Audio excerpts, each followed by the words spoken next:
বিসিবির পরিচালকদের নিয়ে ভাইরাল ছবিটি এআই দিয়ে তৈরি দাবি সহসভাপতি ফারুক আহমেদের। ছবিতে দেখানো আঙুল তার না বলে ব্যাখ্যা ফারুকের।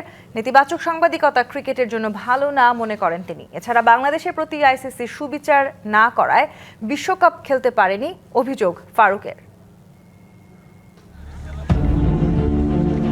পরিচালকদের বিতর্কিত কর্মকাণ্ডে অস্বস্তিতে বিসিবি। বোর্ডের উত্তপ্ত পরিস্থিতিতে আগুনে ঘি ঢেলেছে সম্প্রতি ভাইরাল হওয়া একটি ছবি, যেখানে দেখে মনে হচ্ছিল তিন পরিচালক ব্যস্ত ছিলেন উত্তপ্ত বাক্য বিনিময়ে। পরবর্তীতে সামাজিক মাধ্যমে এমন অভিযোগের পাল্টা জবাব দিয়েছিলেন পরিচালক খালেদ মাসুদ পাইলট। এবার গণমাধ্যমের সামনে সহসভাপতি ফারুক আহমেদের দাবি ছবিটি এআই দিয়ে তৈরি, এমনকি ছবিতে যে আঙুল দেখানো হয়েছে সেটিও তার না। ছবিটা আমার মনে কিছু এআই করা হয়েছে ছবিটাতে। আসলে এরকম কোনো সিচুয়েশন হয়েছে আমাদের তো absolutely it was a conversation. আর আপনার ছবি যদি ভালো করে খেয়াল করেন, আমি মনে হয় আমার আঙ্গুলটা এটা আমার আঙ্গুল না।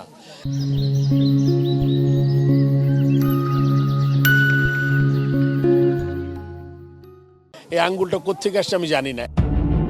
ছবিটি প্রযুক্তির মাধ্যমে তৈরি হলে ফটোগ্রাফারকে কেন মেইলের মাধ্যমে সতর্ক করা হলো? এমনকি ব্যক্তিগত মেইল অ্যাড্রেস থেকে পাঠানো হয়েছিল নির্দিষ্ট ইমেইলটি, এর ব্যাখ্যা কি? যদি সত্যি যদি হয় তাহলে ওয়ার্ন করা হয়েছে, আর যদি এআই হয়তো নাই। এটা তো আমার মনে করে দোষের কিছু দেখি না।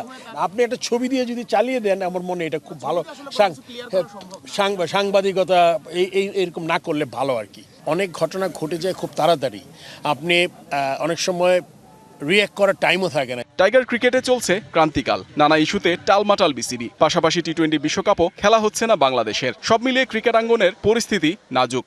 আইসিসি এমন কিছু করেনি যে আপনার আমাদের যাওয়া উচিত নতুন কোনো সিকিউরিটির কোনো assurance other than the standard protocol, ওইটা আমরা পাইনি। সরকার যদি আপনাকে জিও না দেয় আপনি যেতে পারবেন না, এটা সরকারের একটা সিদ্ধান্ত ছিল।